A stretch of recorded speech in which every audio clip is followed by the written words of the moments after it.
भगवान हरि का गुणगान, उर्दू पुंडक की महिमा और तुलसी की महिमा प्रमाण। हरि बोल। हे तुलसी, अवृक्ष चैतन्य रूप होते हुए भी तुम वृक्ष रूप में दिखाई देती हो, इसलिए मेरी जलता वृक्षत्व का विनाश करो। हे अतुल रूप वाली, तुम्हारी कोई तुलना नहीं है। तुम जराविहीन हो, करोड़ों तुलनाओं से तुम्हारी तुलना नहीं की जा सकती। हे अतुल्य, तुम्हारे समान केवल भगवान विष्णु ही है, दूसरा कोई नहीं। तुम भगवान विष्णु को प्रिय हो तथा संसार का पालन करने वाली हो। 4-5 तुम देवताओं द्वारा सेवित हो तथा मुक्ति प्रदान करने वाली हो। 6 जिसके मूल में सभी देवता, सिद्ध, चारण, नाग एवं तीर्थ चारों तरफ से स्थित है तथा जिसके मध्य में ब्रह्म देवता निवास करते हैं, जिनके अग्रभाग में वेद शास्त्रों का निवास है, उन तुलसी को मैं नमस्कार करता हूँ।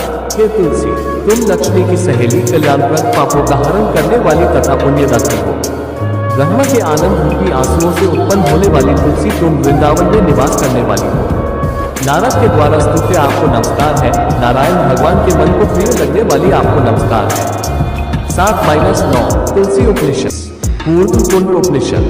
संकलित कुमार ने वराह भगवान से पूर्व कुंड महिमा पूछी। नारायण भगवान ने कहा, इसे धारण करना चाहिए, इससे मोक्ष मिलता है। श्री पार्वती ने कहा 1-2 भी।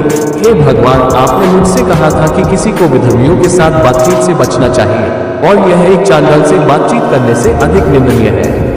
मुझे बताओ कि वे किस प्रकार के बताए गए हैं और उन्हें किन संकेतों से चिन्हित किया गया है।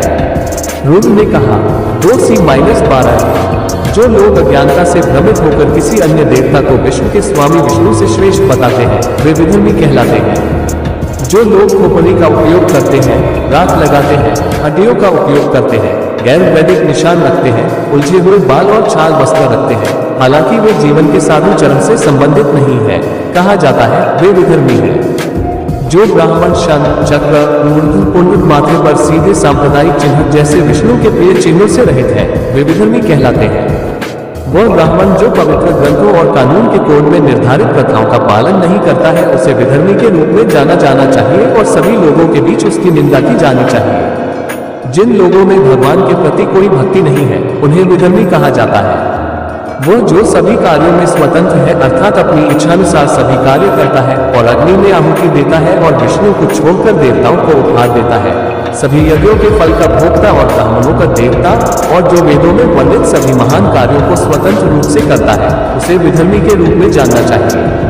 जो भगवान विष्णु को ब्रह्मा, रुद्र जैसे अन्य देवताओं के बराबर देखता है, वह हमेशा एक विधर्मी कहा जाएगा होगा।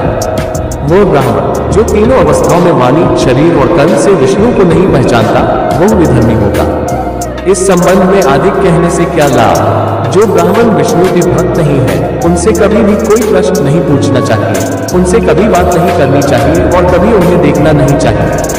पद्म पुराण उत्तराखंड 6 अध्याय 235। स्कंद पुराण वैष्णव खंड 5 अध्याय 8। श्री भगवान ने कहा, जो तुलसी के अंकुरों से मेरी पूजा करता है, वह गर्भ में प्रवेश नहीं करता, नया जन्म लेता है, उसे मोक्ष की प्राप्ति होती है। 4 तुलसी उगाकर उसके पत्तों से मेरी पूजा करनी चाहिए, वह स्वर्ग के साथ साथ श्वेत द्वीप में मेरे निवास में भी आनंद मनाएगा। 5 यदि कोई व्यक्ति कम से कम एक बार तुलसी के शुद्ध, सुगंधित और अखंडित पत्तों से मेरी पूजा करता है, तो यह उस व्यक्ति के पाप को मिटा देते हैं, जिसे वह अपने रिकॉर्ड में लिखा हुआ देखता है।